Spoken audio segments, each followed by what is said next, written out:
Good morning, welcome to CATEX-TV. My name is Frank Fortunato. This is a live broadcast from Princeton, New Jersey. Today is Tuesday, June 8th, 2010. It's 11:30 a.m. Eastern Daylight Time in the U.S., 4:30 p.m. in London. In Mexico City, it's 10:30 a.m. If you need to reach us during the broadcast, you can phone in toll-free at 1-866-67-CATEX. Overseas, our AOL Instant Mail address is CATEX-TV. A couple of bits of news before we start. General Motors just announced that they're going to be recalling 1.5 million vehicles, SUVs, and various types of cars. The reason? A fire hazard with heated wiper fluid leads to fires in the engines. Also, at this moment, the main runway at Washington's Reagan National Airport, a very busy airport, is closed because on the runway, upside down, is a vintage yellow biplane that for some reason chose to land there. It apparently flipped over upon landing and is just simply lying there waiting to be dragged off. Congress is back in session today, so presumably the airplanes that are stacked up waiting to land include a number of representatives and senators. I will not repeat the Will Rogers adage about no man being safe if Congress is in session. We'll go to our main news. Well, Tom Bolt's prediction about the Chilean earthquake seeming like an endless Northridge quake might be bearing some fruit. Munich Re has raised its estimated loss as a result of the February 27th quake to about $1 billion U.S. after retrocession pre-tax. Their earlier estimate was $700 million. Nicholas von Baumhard here indicated that the insurer is now providing a reliable forecast of the overall burden that previously had been difficult due to the low primary insurer retentions, high proportion of individually or facultative reinsured, and buildings and ongoing business interruption losses. The company also noted that the number of individual losses, i.e. facultative, was also high, with local insurers receiving more than 190,000 claims by the end of April. Munich Re now thinks that the total market loss will be in the region of $8 billion. An interesting couple of comments from one of those all-powerful Munich Re board members, Torsten Jawork. He said that the Chilean quake reinforced Munich Re's case that risks be consistently written at adequate prices. He also said that such loss experiences heightened market players' awareness of risk, so Munich Re anticipates price increases in the loss-affected regions and business segments at the July renewal period coming up in about a month.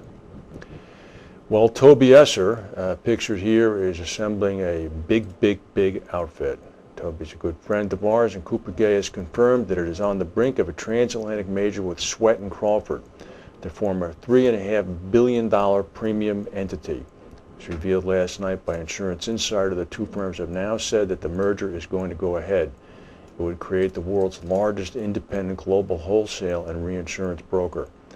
The two businesses would combine under a new group holding company. Management of the combined group would be led by Toby Esser. Neil Abernathy will continue as CEO of Sweat and Crawford, with Cooper Gay's North American businesses reporting to him as well. Together, Cooper Gay and Sweat and Crawford placed $3.5 billion U.S. of premiums in London, the U.S., and international reinsurance markets. They will employ over 1,500 staff. They'll have 60 offices in 4 continents. That's pretty substantial if it goes through. Good for them. QBE, Australian insurer, has bought CNA's Argentinian subsidiary for $66 million. This is a workers' comp deal, apparently. CNA looks to continue its strategy of growth through acquisition. CNA announced yesterday that it was disposing of its Argentinian arm. I'll mispronounce this, but it's CNA Aseguradora de Riesgos del Trabajo to concentrate on its core markets. As I said, it's a workers' comp arrangement. The Insurance Day has a very interesting article today. We're going to quote from it liberally. The German government is likely to postpone the planned reform of its financial watchdogs. What this means is that the move of insurance supervision from the BaFin to Germany's central Bundesbank has been put on hold. The government coalition has been unable to agree on a model for the reforms.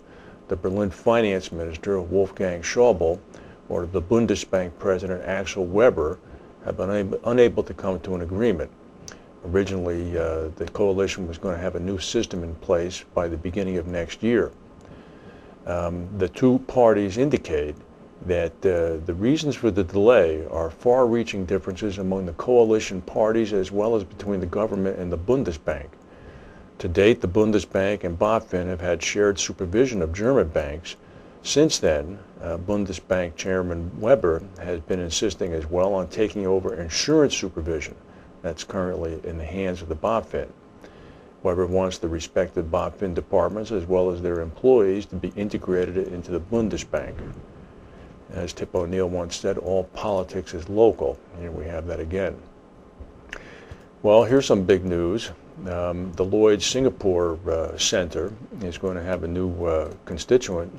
Hardy's Underwriting is coming. They're set to become the latest Lloyd's syndicate to underwrite through the Society's Singapore-based Asia platform. The Bermuda-domiciled reinsurer announced that it has hired Robert Lim Kwan to head its proposed new underwriting Asian venture. He'll be managing director of Hardy Asia. Hardy is going to seek approval from Lloyd's and the Monetary Authority of Singapore for him to act as Hardy's principal officer.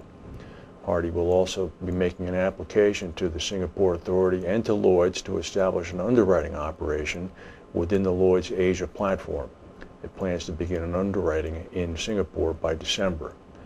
They're going to be focusing initially on property treaty business. Well, here's a punch in the nose. Switzerland's efforts to calm a banking furor hit a big setback in Bern as nationalist and left-wing lawmakers blocked a treaty with the U.S. The treaty would have allowed the Union Bank of Switzerland to hand over thousands more files on individuals, American clients, to the U.S. tax authorities. The Swiss government and the administration had painstakingly crafted the treaty last August. They were trying to end the dispute over UBS's alleged role in aiding tax evasion. But in a vote this morning, 104 lawmakers in Switzerland's lower house voted against the deal. Only 76 voted for it. The government had urged lawmakers to approve the deal to avert harm to the Swiss banking sector. The deal is critical to UBS, Switzerland's largest bank. If the bank does not provide the information the U.S. government wants, the government has indicated that it's prepared to take measures. The stock market in New York is unfortunately up. It's up about 18 points. What a miracle. We'll go to a word from our sponsors and come back with the rest of the news.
And now, Design for Peace.